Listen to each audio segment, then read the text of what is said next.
They've done cruises, but they haven't done the 80s cruise. I'm like, no, completely different thing. Completely different thing. If you guys know me, then you know I'm a Duranie, right? I'm a Duran Duran fan. Well, before I was a Duran Duran fan, my very first favorite band was Air Supply. And they're still way up there for me. And I love that they're still going. We have so much to talk about. So let me bring out Russell and Graham from Air Supply.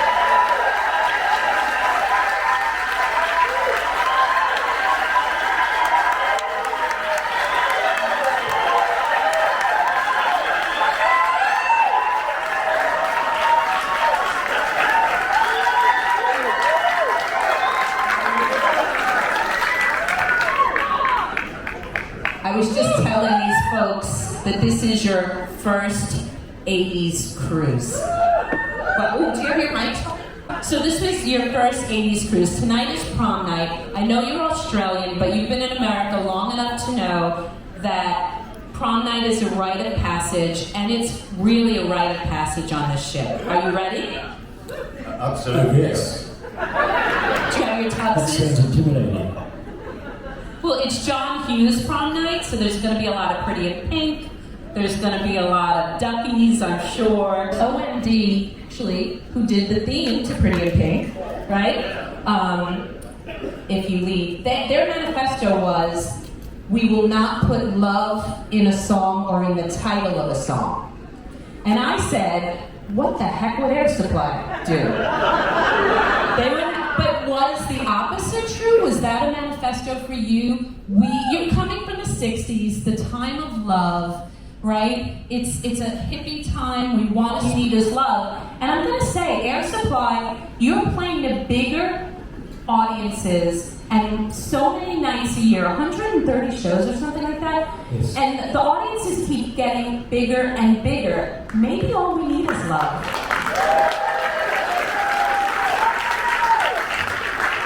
It's a very good point. Obviously, in this day and age, the world is in total chaos.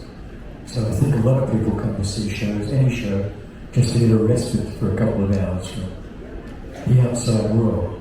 And our audiences in the last 2 or 3 years, probably we're playing to 4 or 5 times the number of that we played for a couple of years ago. We appreciate that from you all too. So if we don't take anything for granted. I also think that Air Supply is in the culture more than it's been. You said 4 or 5 years ago, you started playing to bigger and bigger audiences. That corresponded to your very ballyhooed feature on The Bachelor. Did anyone see Air Supply on The Bachelor? Oh, yeah, we were on that 2 or 3 years ago, right before COVID. Yes, the final, where the dude got married. And then not too much later he came out, so bless his heart. Do you think The Bachelor, The Bachelor is watched in this country for good or for bad. I've never understood the idea of all these women competing for one lousy guy, but that's a big show. There's that, and the same year you were on The Bachelor, there's this wonderful scene in the Julianne Moore movie Gloria Bell, where she's in her car singing her butt off to All Out Love. Do you remember that? I never seen the movie. What?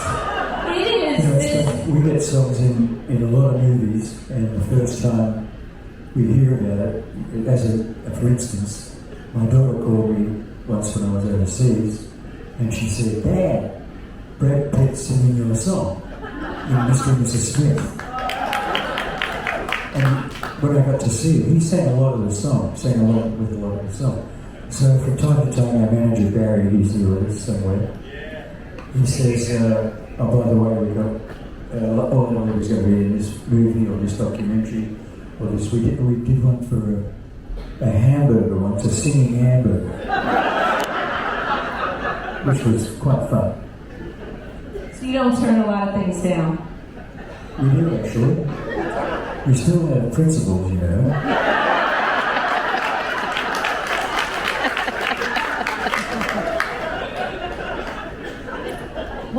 scene when Gloria Bell, Julianne Moore, is singing in the car. It's this melancholy moment because she's this disco-loving woman in a modern world, and she sings all out of love. And a lot of times those moments are kitschy, but it's actually kitschy / melancholic. You have to watch it. It's a beautiful moment. It's a sad moment. But to me, it also just showed, Julianne Moore, Oscar-winning actress, I felt that the culture came back around to Air Supply. You were really big, right? It's true. We're in a moment that Air Supply is really, you're getting these audiences, you're getting these syncs in movies and stuff. And I was there with you in the beginning of your career. And then there was a moment that, maybe the 80s weren't so cool, which now nobody here would understand. But we've come back to it. And I wonder if you have a take on that. Like, I wonder if it's our kids that are loving you, our grandkids are loving you. It's really funny. You're saying that after 50 years we're finally cool.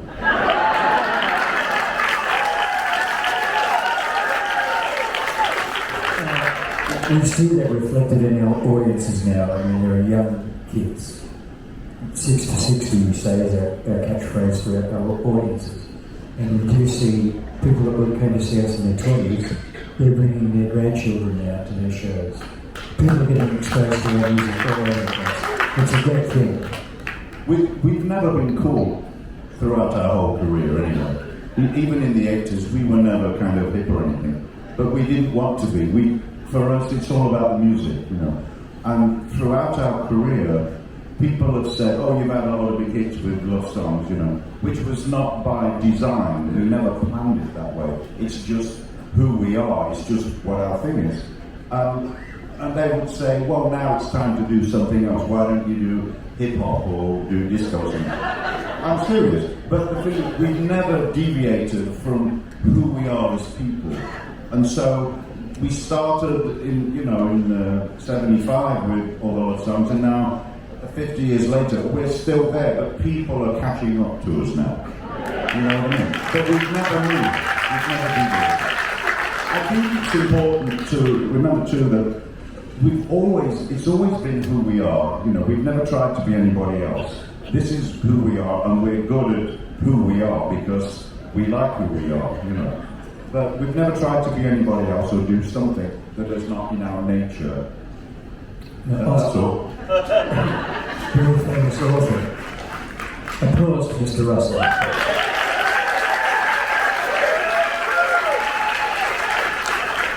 Very famous author and poet, Oscar Wilde. He said many years ago, be yourself, everybody else is taken. That's it. That was very deep.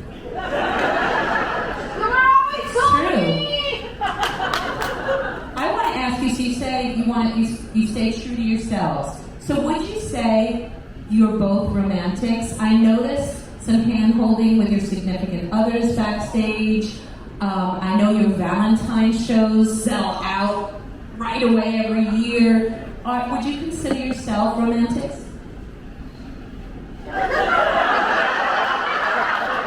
See, we're like that all the time.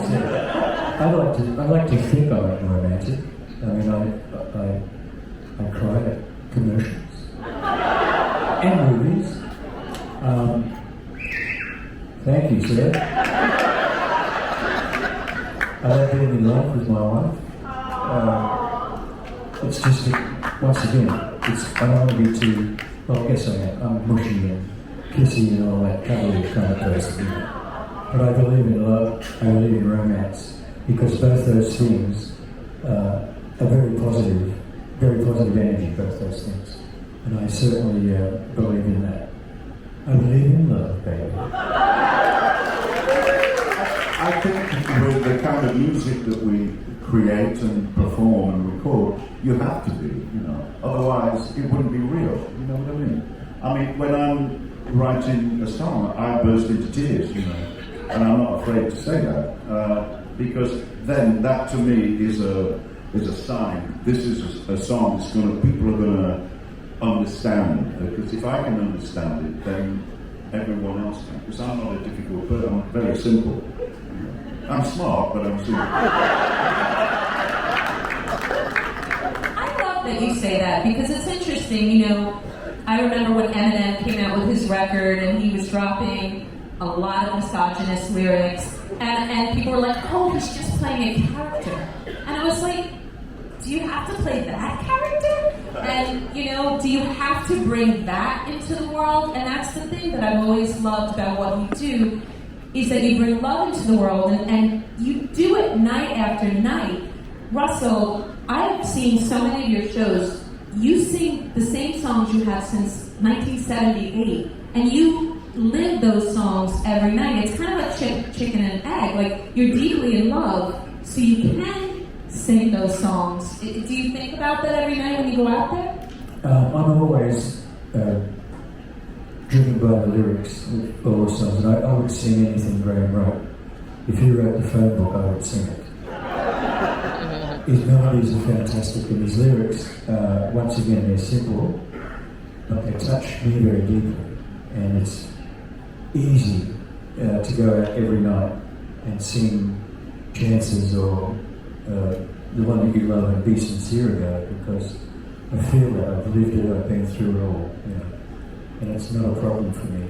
And I think audiences get attached to you if they see and feel the emotion that you're feeling through the song. And usually during the show I'll pick out a couple of people and sing to them for a little bit, and they get involved with my singing.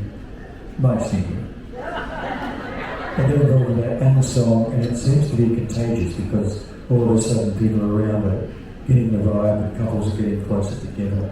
And it's just it's a beautiful thing, really is. Conversely, do you ever, have you throughout your life, I know you're deeply in love now, have you ever gone through a really hard time and getting out on this stage and singing those songs was really difficult? No, because same reason. Whatever happened to me, in fact, we do it, you know, now when we tour. Sometimes we have to get up at 2 in the morning to catch a flight at 6. 2 flights, play the show, get to bed at 2 a.m. the next morning, and basically do the same thing. But when you get to the theatre, and when the show starts, you have to forget all about that, because your responsibility is to the audience and give them, because tickets are not cheap anymore. People pay a lot of good, well-earned, hard-earned money to come see us. You're working. Thank you, sir.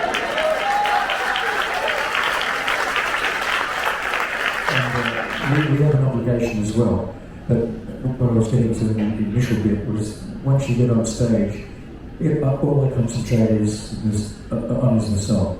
When I wake up in the morning of the show, all I think about is the show. I don't think about anything else that's going on in my life, because I have that responsibility to the band and the audience to be as good as I can be.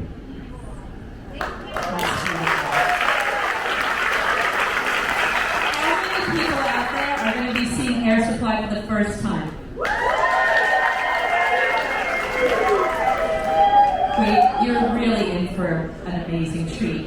I know that there's a moment, just like with Debbie Gibson, that there's some come out to the audience. You know, I wonder, Graham, or Russell, if you've ever come out to the audience to participate in one of your songs and had something crazy go wrong. I know that Rick Springfield, remember there was a woman that said that her buttocks hit her, and she was knocked out or something. It was bananas. You're taking your lives into your hands, not the 80s cruise, but when you go out into the audience sometimes. She must have had a big butt. Rick weighs about 120 pounds, dripping wet. Before COVID, well, when COVID hit, we stopped doing the audience thing. We're not back to that yet. But don't worry, folks, you'll be enthralled. So you mentioned a few times he's the songwriter, you're the singer. What I love about you as a duo, first of all, duos have had a really hard time over the years because you only have the other person to blame if something goes wrong. You point fingers. And then look what happened with Hall and Oates recently, right? there's like a love we have for the love you have for each other. But the cool thing is, over the years, Graham, you have realized you can't do this without this incredible voice. And he has realized he can't do this without your incredible songs. Was it always like that? Talk about your duo-ness. Well, Russell and I met, we were in Jesus Christ Superstar, where we met in 1975, in Sydney. And, I've been a songwriter I started writing songs when I was 13 years old, but I've always wanted to be a songwriter. I never wanted to be a singer. I don't have a lead singer's voice, and I've always known that, and I'm fine with that. So when Russell and I met, and this is true, a light really went off, because I heard him singing when we all sat around for Superstar, we all sang together, 34 people, and it sounded incredible, and I've never heard a choir like that before. And Russell was right next to me, and I heard this voice, and I went, oh my God, it was like, it was astonishing. And I thought, wow, that's the guy I need to work with, And so we met that very day, and we became really good friends straight away. But at the same time, there was something going on, we've always felt that the universe was trying to put us together. And that, we have the same name, we're born in the same month, 3 days apart. We both saw the Beatles when we were 14 years old, and that changed my life, and it changed Russell's life too. So it was almost like the universe was trying to put us together, and Superstar was the vehicle. And as soon as we were in Superstar, we started to create this entity, which later became Air Supply, just a few weeks later. But with me, I'm very, very happy just writing the songs, which is what I love to do more than anything in the world. And Russell is fortunately very happy to sing them. And I never want to be a lead singer, I don't want to be out front, I want to be at the back. So our relationship is perfect. And, and this is true. Every day I wake up and I think where I am, tomorrow I'll wake up and I'll say, God, I'm on the ship. And it's, I will, yeah. But it's, I'm thankful every day because I wake up and I'm able to do what I love to do and get paid for it and have a career in this industry, which to me, because it could have been any other band, it could have been any thousand of bands, but it happened to us. And we were probably the most unlikely people that it would happen to. But here we are, 50 years later,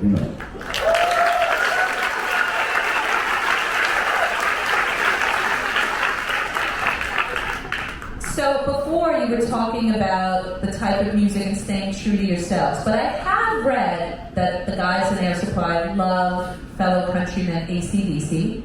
And this is probably the time to bring up your tattoos.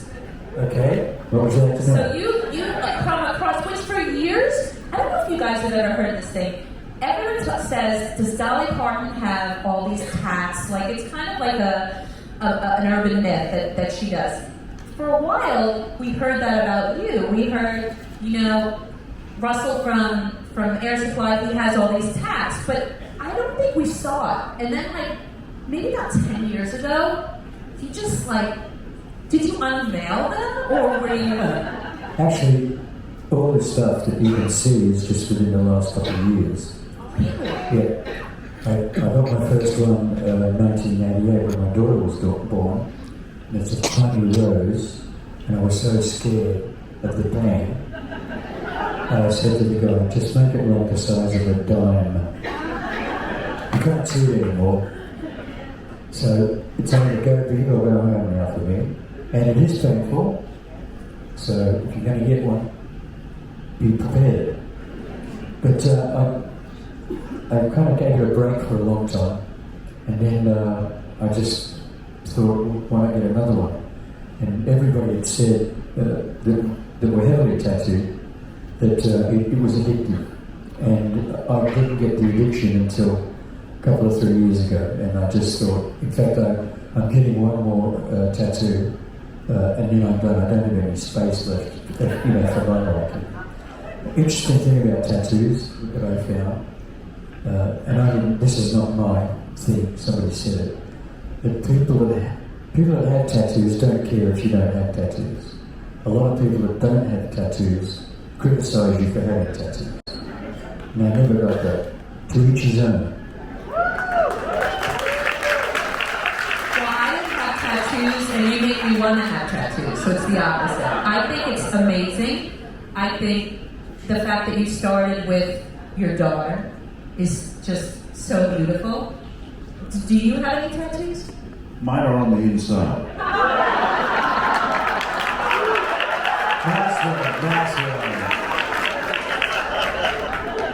So are you guys, we Akadaka, AC/DC, are you guys metal fans? I mean, we said before that you weren't going to stray from the formula. It's so weird because, you know, Taylor Swift has now gone from country to pop to alt rock, right? Alternative rock. And remember when Pat Boone did that metal record? Yeah, very silly. So, it was very silly, especially the leather. That was so didn't work on him. But you guys, do you leave the stage? What do you listen to on your own, either in your earbuds or at the gym? I don't listen to anything current, you know, and simply because, well, first of all, I love classical music. So when I'm at home, I have classical music playing all the time. You know, when I'm vacuuming or doing housework and all that stuff. In his French maid's outfit. I don't want to listen to any vocal bands, but at the same time, I'm always working on at least 12 brand new songs that nobody's heard at any time, anywhere. So I listen and keep tweaking those all the time. So I don't want to listen to anything else, you know, because my mind is full of that work. Because that's my job within the band, is to create songs, and so that's what I'm doing constantly. And so if I'm listening, I love classical, so if I listen to that, I'm hearing all these incredible melodies from Tchaikovsky, Elgar, and Beethoven. So they kind of filter into my brain without any vocals. But the thing, and Russell in particular loves AC/DC, but you have to remember, when we first began in Australia, shows were very hard to come by. That in those days, Australia had 12 million people. In Australia, was the population, so you didn't get a lot of shows. So consequently, a lot of bands used to be on the same bill. Like we would be on the same bill as AC/DC, Midnight Oil, and all these Rose Tattoo. And so it was a great way to learn what you're doing for a living, you know. And that's why I think you in particular, love those bands. We grew up in that in a rock and roll environment. And I can remember many times when we'd be backstage sharing a dressing room with these bands, and we'd be dying in the back because we're going to go out and sing love songs, and AC/DC are about to go on an hour afterwards, and we would say, God, we're going to get killed. But, you know, we never did, and we never didn't do what we were there to do. We always did our thing, you know, we never stopped. But that's the way radio and MTV was. Back in the day, we could listen to, you know, we could see the video for Rat, and then there's a video for Air Supply, or you turn on the radio and we could love pop and hard rock at the same time. I feel like kids today, the sadder part is that we're in silos, right? It's like if you like all rock, you listen to that station, or, you know, not to bash my own Sirius XM, I love you guys, but when we come on the 80s cruise, the thing that I love is that you see Debbie Gibson and then you see Sebastian Bach. You know, I feel like we're a generation that loves all that type, like a potpourri of music. I believe that to be true. Also, as Graham was saying, we used to play bills with AC/DC, Midnight Oil, etc. And in that period, everybody got along from different music genres. There was a camaraderie there because we were lucky to be doing what we love to do. We were lucky to be making some kind of money, and we were lucky to be able to perform in front of people. And in the last, I don't know how many years, maybe 14 years ago, music became very segmented, even within the business. So now, if you talk to somebody that's the other side of the equation from us, they'll say Air Supply sucks because they sing love songs. They don't appreciate what you do, and I'm not saying we're that generous, but I don't knock anybody. I don't listen to them. If that's your thing, great. If you love to listen to anything, great. But it's become very segmented, and people they're not as friendly with each other anymore, which is quite sad. I agree. You mentioned that he has this love of AC/DC. Over the years, did you get to know Malcolm or Angus, or? I only had one experience that was a long experience. It was in Melbourne, in Australia, and all the bands used to stay at this hotel called the Old Melbourne, and it was a rock and roll hotel. And I was there one evening, and I couldn't sleep, so I thought I'd do my laundry. Yes, I do my own laundry. Sometimes. I went down to the room where the washing machines and dryers were, and Bon Scott was in there. And, we'd met him a few times, not to be close friends, but how are you doing? Great, what are you doing? We both talked about where we were going, what shows we were going to do, talked about the business, talked about pretty much everything for, I think it was nearly 3 hours. And, I said bye, he said bye, and I never saw him again, obviously, because he passed. But that was my experience with anybody. I met Robert Plant once too, which knocked my socks off. But AC/DC, I love them. I've seen them 2 or 3 times. And if they come back again to the US, I'll be there. So if any of you guys are going to be there too, come and say hello.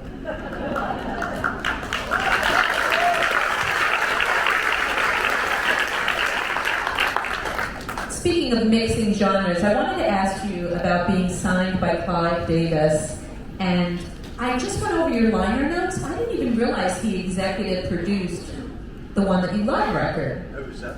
Clive Davis. So Clive Davis, for those who might not know, he is a record man who is just esteemed. He signed Bruce Springsteen and Patti Smith and Alicia Keys, Whitney Houston, like on and on and on and on, like over the decades. And it wasn't until about 10 or 15 years ago that I realized that Air Supply was one of his, Barry Manilow also. But Air Supply, like, that must have been a cosign, because what people don't realize is you were several albums into your career before you really made it in the US. So tell me about that being found, or how Clive Davis came into your world and how he pushed you forward. Well, Lost in Love was a big hit in Australia in 1978, which was 2 years before it was released around the world. And somehow in 1980, and this is a mystery, Clive got hold of the Lost in Love record, the Australian version, and he got hold of us, and we had no idea what was going on. And he had bought the license for Lost in Love. You were working on video shoots, right? Yeah. You know the song Reminiscing with LRB? Was that a yes? I actually worked on that video.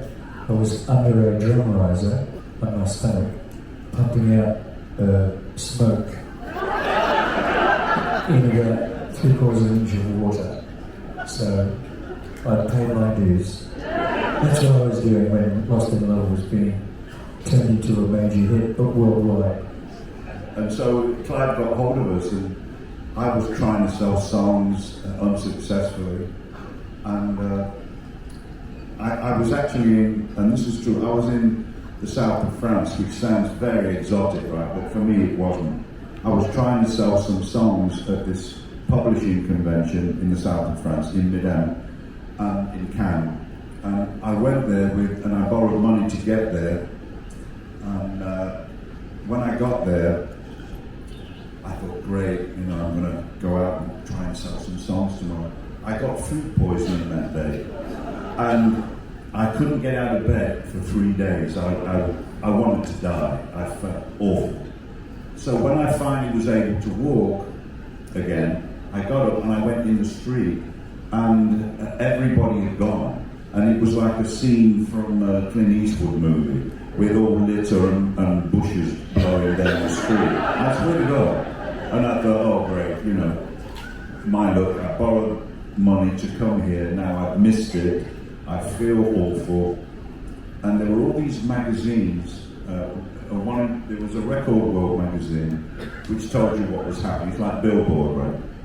And I picked one up, and on the front cover it said, Lost in Love, destined to go to #1. And my first thought was, oh, somebody's written and recorded a song called Lost in Love. I really did, you know. And I started to get, I mean, I was pretty down before that, but when I saw that, I went, oh, God. That's our one hope of doing anything. And it said, turn to page 5 for more details, right? I go, okay, I better see it. I turn to page 5, and there's a picture of Russell and I there. And at that moment, the heavens opened, and my whole demeanour changed, and it said, Lost in Love, you know, on Arista Records, Air Supply, is going to go to #1. And we had no idea. But I called Clive Davis, because it said Clive Davis was doing this, that, the other. He was the head of Arista. I reversed the call to him. I had no money, and he accepted it. He really did. And he said, who's it? I said, this is Graham. I said, I'm with Ursula. He said, where are you? I said, I'm in the south of France.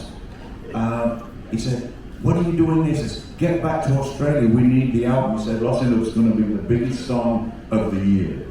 And that week, it came in at 79 in the Billboard charts with what they call a bullet. It means it's really coming in really fast. And he didn't have the album, and he said, get back to Australia to record the album. Had you ever talked to him before? I didn't even know who he was. He accepts the charges. I mean, this is an amazing story. He did, and so I made plans to go back to Australia. And on the way back, I said, I'm going to go back through the US to see him, to see if he's real or it was a joke. I flew back through Los Angeles. I changed my ticket on this cheap ticket. And I actually met Clive at the Beverly Hills Hotel, and he bought me lunch. And we had this little chat, and he said, you got to get out of it. We want that album. So that was the beginning. But he was very instrumental in our career. And like you said, you know, with Whitney Houston, he signed Bob Dylan, Simon and Garfunkel, Aretha Franklin, Janis Joplin. He signed all these, the greatest artists ever. And for some reason, he just liked us. And we got on great, didn't we? All the time. Yeah, he was, if Clive said something, everybody in Arista jumped. Probably 15, 20 feet, they had to jump. What he said was the rule, and he told us, Lost in Love's going to be a huge hit. We were recording The Wonder You Love, and he was in the studio for the vocal for that. And he listened to the playback, and he said, this is going to #1, which it did. So when he said something, it happened. And he was behind us for such a long period of time, pushed us, got us so much exposure. We did every television show in America. Johnny Carson, Merv Griffin, Dinah Shaw, George. Solid gold. Solid gold, yeah. Solid gold was good. Just still is probably one of the most influential people in music, and he knows his stuff. He's been in the business since before electricity. I remember being in his office. We were both there in New York, and we were, you know, king of the world. We were on our 4th top 5 song, and there was this young, really thin African American girl that was waiting to see Clive, and it was Whitney Houston. And we went in the office and we said to her, "Who's that lady out there?" He said, "Oh, that's a young singer I've just signed called Whitney Houston." And he said, "She's going to be the biggest thing in the world." And he had this knack of saying things like that, and it always came true. And of course, Whitney became who she was. And he has the name, the reputation, but the love of music that man has. It's not just Whitney Houston, I'm gonna make her big. He saw something in her, he kept at it with her, with you guys. He wouldn't have just signed you because he saw a song. He saw a career. He never signs one-hit wonder type people. Like Alicia Keys, like he saw, this is a woman, she was 19. He saw her forever. So that must have been a great cosign. I mean, you didn't know who he was, though. Well, I did pretty quickly. That was the thing in those days too, with all record companies, Arista especially for us. Record companies, which bless you. Record companies now, they're a thing of the past. Arista, if you were signed to them by Clive, you had support, nurturing, how you looked, they gave you advice, how to present yourself at interviews. It was support from the ground up in every facet of the business. So obviously he spent a lot of money to provide that for you, and he worked his butt off to make sure that we received our proper treatment, and also obviously the record sold because of the way he did business. Absolutely right. Today it's not quite the same. They sign you once you have X many social media followers, Streams. From what I understand, nobody, an agent or a manager or a record company won't look at a new artist until they have several 100,000 streams or views, But that's the nature of the business now, it's just changed. But as Russell said, it was different in those days. But, the music business keeps going. They used to bring Arista, they used to create the album cover, and they'd come to us and they'd have all these ideas. And every one of the ideas would have a balloon on the cover. So they said, do you like this balloon or that balloon? I kind of like this balloon. That's true too. Do you like this parasailer or that parasailer? But that's how I used to know the album. So it's like, it's on the balloon album. Right? Like, that's how I knew it. In fact, our first managers in Australia, when we had a big hit there, out of the box, he wanted to do this promotional concert on a flatbed going down the main street in Sydney, and he said, I've got a great idea. Why don't you and Graham put on wetsuits and scuba gear and masks, air supply, get it? We said, no, I don't think that's us really. In Japan, when we first went to Japan, we were, what did they call us? Peppermint. We were the peppermint sound, because we were kind of squeaky clean from Australia at the suntan, wore all the bright shirts like this. And they said, yeah, we want you to be the peppermint sound. We said, okay, whatever, And we became Japan's peppermint group. But we did really well there. When we first went to Japan, before we came to the US in 1980, because they felt the success going. In Australia, a gold record was 20,000 copies in those days. When we first went to Japan, we sold 1 million albums in 5 days, which was 50 gold albums in Australia. So, consequently, we wanted to get out of Australia.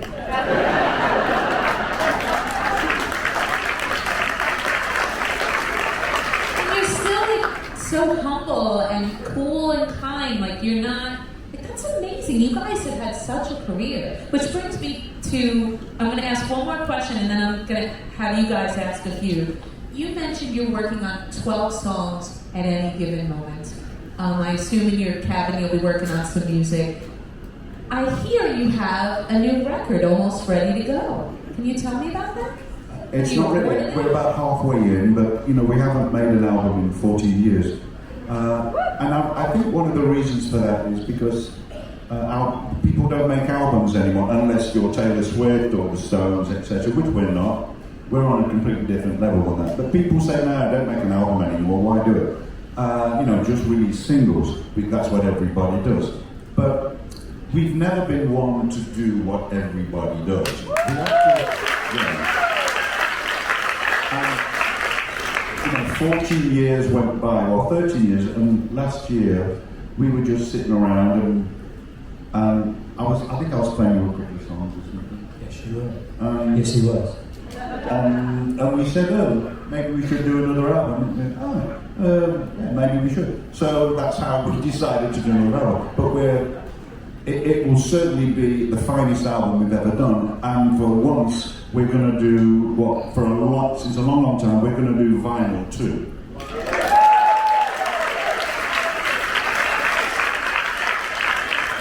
The culture came around to Air Supply and vinyl. It's great. No, I'm so happy to hear you say that, because the one thing I feel with artists, there are artists who talk to me and they're like for instance, Stevie Nicks. She doesn't want to make new music because she feels it's a waste of time because not enough people listen. It's not going to be a #1 record, which, by the way, I disagree with her on. But you have to decide. It's wonderful if you want us to love your music, but I think it's more important for an artist with a capital A to want to create the music and love the music themselves. That is, you know what I'm saying? As an artist, are you making music for us or for yourself? That's an important decision. I think both. I mean, the songs begin really small, but when I've written a song, I always think, Russell's going to like this, and he's going to take this somewhere else, which he always does. We get together, and I've got a piano, vocal, or guitar vocal demo, and they're kind of Spartan.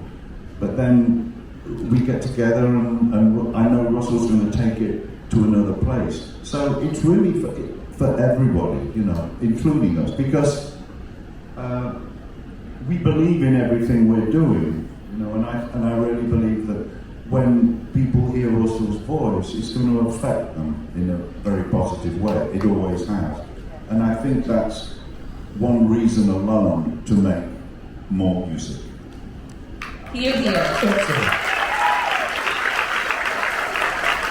right, I want to bring, there are 2 mics, right? So if you want to ask a question, come on up, stand in front of that mic. I would love to have some questions for the Russells. The Russells. Got a pink one over here, so let's start with you. Can you speak into that? Yeah. We need to step now. Aisle 3. Look at your shirt. Air Supply and glitter. This is one of the Japanese ones, and it does say peppermint. Yeah, they told you. Yeah, and it's not a parasail. Oh, it's a parasail. Yeah, can you turn that around so people can see it? Peppermint colored wind with the sails and the love song. The peppermint. Yeah. Being that we're in the Caribbean, Cuban heritage, I heard a story about a time that you were camping Cuba. Can you tell us about it? We played in Cuba in 2005, and it took a lot to get there that point in time. We went through Mexico, and it was part of a music exchange thing, which was not true. Anyway, we got to Cuba, just on the verge of a hurricane that was coming through, a serious one. And I said to the guy when we arrived, how many people do you think are going to show up? And he said, probably 70,000. Just, threw that away. So the day of the show, it started pouring in the morning. Didn't stop all day. We got to the venue, and they had a tunnel from the dressing room onto the stage. And I think the band went out first, and then Graham and I went out, and I walked out first, and I stopped in my tracks. And this is legit. There was 175,000 people. Yeah, standing in the rain. They sang everything. We had the best time because of the audience. Went back to the hotel. They were nailing the hotel up because this hurricane was in full force. I got nailed into my room. I couldn't get out. Graham went down to the lobby, and you could take over the story because you were there. Well, the Hurricane Dennis had come in and there were winds about 160 miles an hour. Wow, is that moving or am I drawing?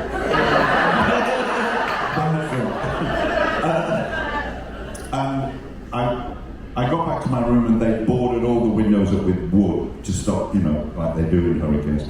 And there were people, hundreds of people littered in the lobby, like sitting and lying down, because all the surrounding people had to come there because the Hotel des Nationaux was a stone building, one of the few there, and there were hundreds of people in the lobby. They had plenty of food, no power, so there was candles, and it looked really it was a beautiful sight, it looked like a monastery or something. And I said to the guy, I knew there was this famous restaurant that Ernest Hemingway and Winston Churchill used to frequent when they were there. And I said, do you have a piano in there? And he said, yeah, we've got a big old grand piano. I said, oh, great. So I got our pianist, there was an incredible pianist, Jed Marsh, and I said, Jed, come on down, we're going to play. And I made an announcement. I said, you were there, you had gone into your rooms. I wasn't there. Yeah. But I went, okay everybody, we're going to play for half an hour. And I said, if anybody's interested, follow me. So I was like the Pied Piper. And I went into this restaurant and Jed and I played for like 45 minutes with no power, we just played and it was absolutely incredible.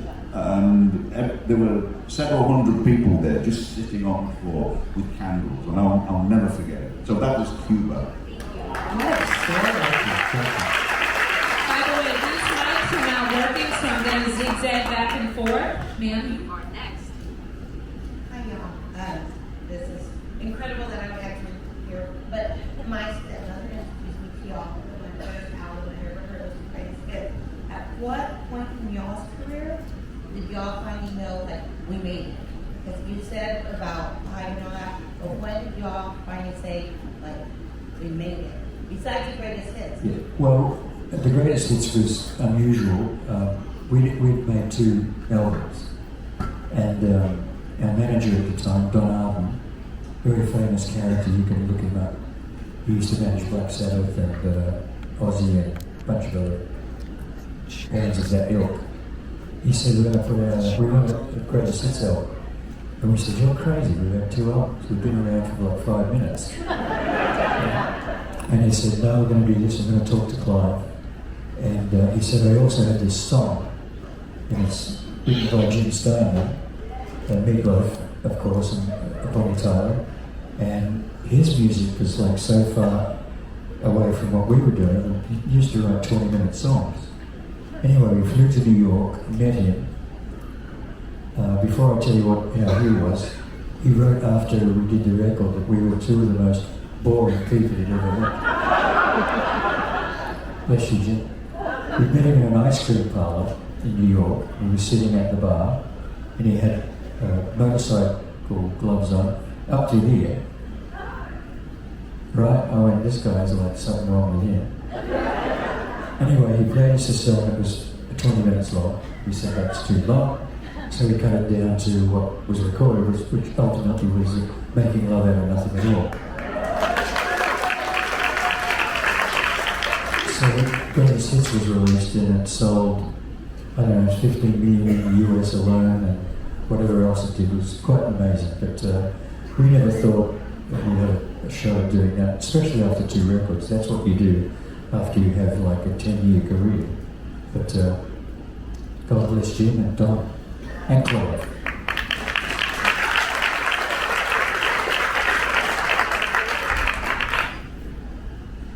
Russell, first of all, we have a couple of things in common. AC/DC is my favorite band of all time, and I have a Mahomes jersey.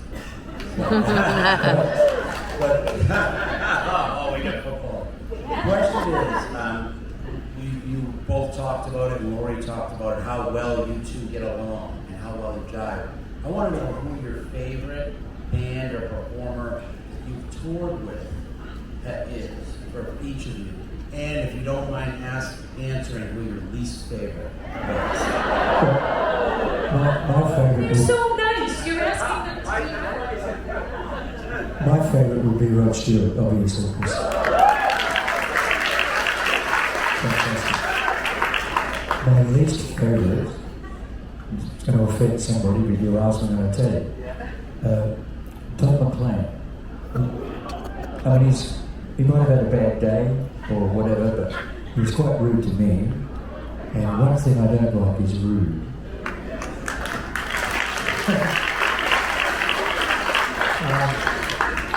Yeah, I can't tolerate that. But you know, like I said, maybe had known him with his missus, or he lost at the races. I don't know. He wasn't very nice. I'm just going to enlarge on Rod, because when you open for anyone, especially when you just begun, like when we opened for Rod, we were like 3 months old, the band. But anyway, I mean the band, not you. But normally when you open for a name artist, you get treated really crappy, you know. You don't get any sound checks, you don't get anything. But when we opened for Rod in Australia and then across North America for 6 months, he was the perfect gentleman, and he couldn't have been any nicer. He used to invite us to his band and crew meals, and we'd sit and chat. He was just a real gentleman. I want everybody to know that.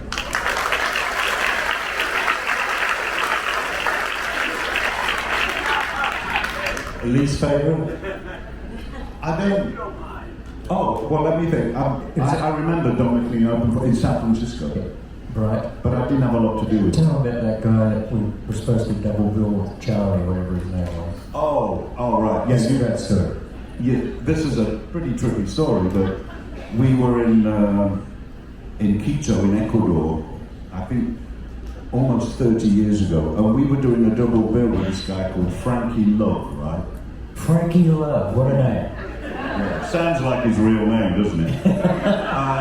But he was a big star in South America, and we said, okay, who's going on first? And we said, okay, we don't care, but we said, let's flip.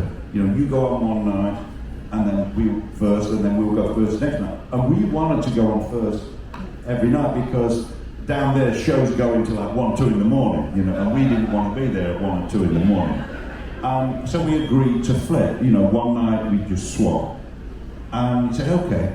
Then we get to the show, and there's all these. There was a weird vibe there, and Frankie said, "Oh, I'm going on first tonight." I said, "No, we agreed. You're going on last."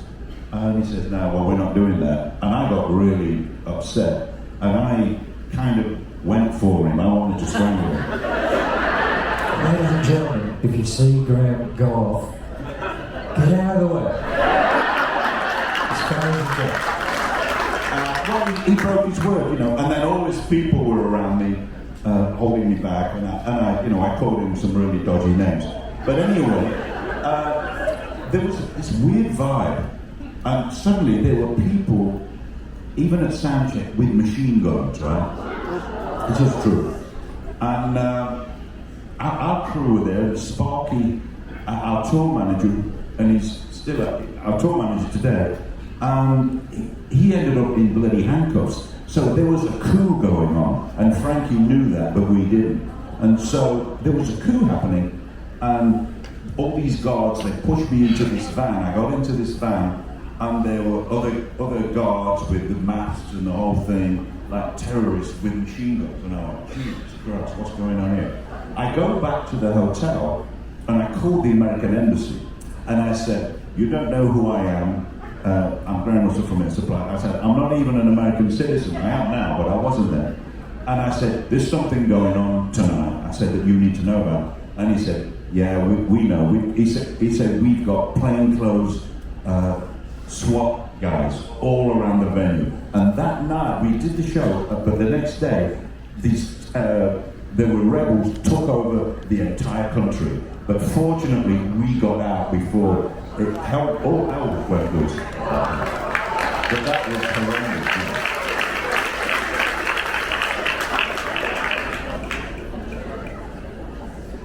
Hi, it's my turn. I've been waiting 38 years to speak with you. I'm SoCal Music Owl from Orange County, California. And I go to many, many, many shows, hundreds of shows a year, and I really believe it's your fault. It's actually your teeth's fault, because my dad was your dentist.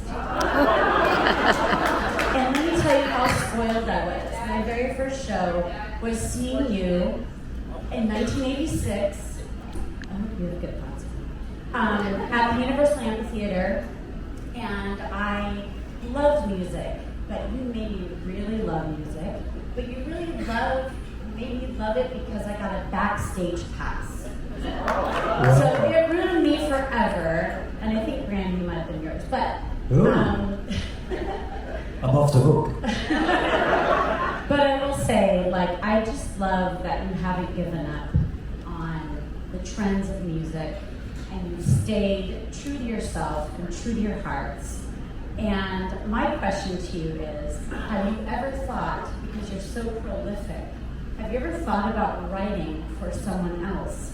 Maybe if someone of a current, trend or genre, that maybe you could get your music out with another artist? Well, nobody's ever asked me to start. But I write music. I've written 8 musicals too. So, because I write all the time, so I put those songs in other areas. But my main focus is always for air supply, of course, But it's not because that's my job. I just love writing songs. And even if I wanted to stop, I couldn't, because it's just something in my brain. I'm thinking about songs all the time. I never stop. But thank you. But I would write for other people.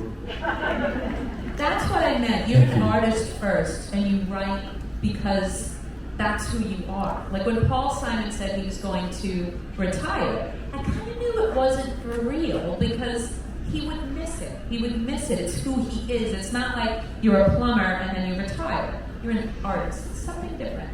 All right, I'm so sorry. We only have time for one more question. These guys have a concert tonight. You know I hate cutting off the Q&As. Okay, so we're going to let her go first, and then we'll end with she wants to know about where the song is from. And you know I hate cutting people off, so I'm so sorry.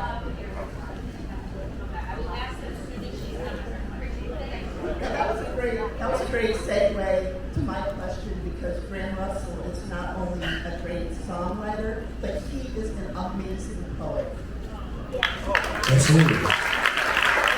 You're very kind. Graham, when you're going through the creative process in your writing, what ends up being a poem and what ends up being a song? And the other part is your book ever going to be in print again? Because I haven't looked before ever since I saw you recite public shows.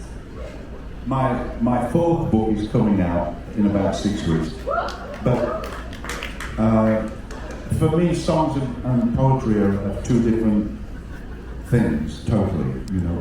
When I'm writing a song, I know that I have parameters with a song. A song is usually 3.5 minutes. So there's got to be an engaging, convincing story you create in 3.5 minutes with different pieces that I know should be in a song. But a poem for me is totally different. It's much more personal, and there's no boundaries. I can use any kind of descriptive words that I feel, and it can either rhyme or not rhyme. So it's more that inner sanctum, if you like, that you have to expose. But I love both. They're both. Once again, as I said earlier, I'm so blessed to be able to do what I love to do for a living, and I can't tell you how much that means to me to be able to do what I love.